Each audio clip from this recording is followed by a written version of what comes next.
na tumekubaliana hatutaki siasa ya chuki, hatutaki siasa ya ukabila.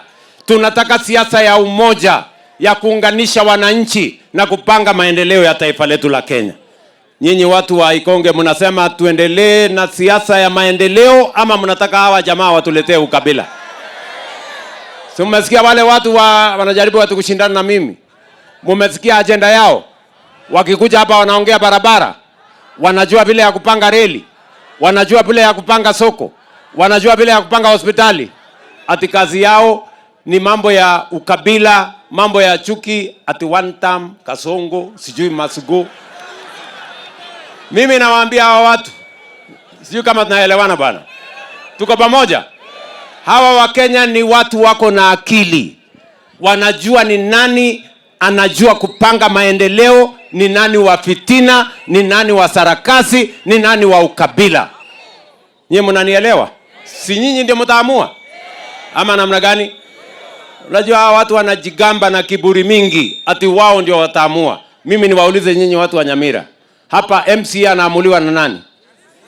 Mbunge anaamuliwa na nani? Gavana anaamuliwa na nani? Kura ya rais nani anapiga? Si ni nyinyi? Sasa ni wale wataamua ama ni nyinyi? Si nyinyi ndio mtaamua? Na niwaulize, wakati mnaamua kiongozi, mnaamua kiongozi kwa sababu ya sura yake ama ile kazi amefanya? Kwa sababu ya matusi ama ile kazi amefanya? Kwa sababu ya kabila ama ile kazi amefanya? Si kila mtu anaamuliwa na kazi yake? Ama namna gani?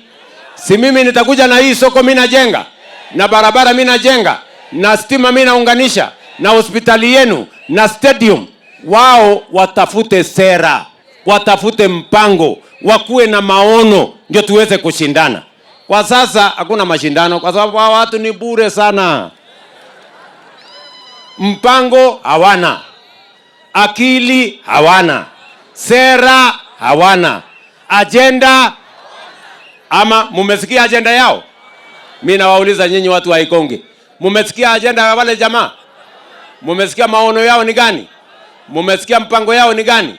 Mumesikia agenda yao ni gani? Mumesikia sera yao ni gani? Mumesikia? Si mnasikia tu ni ukabila, chuki, siasa, sijui nini, upuzi.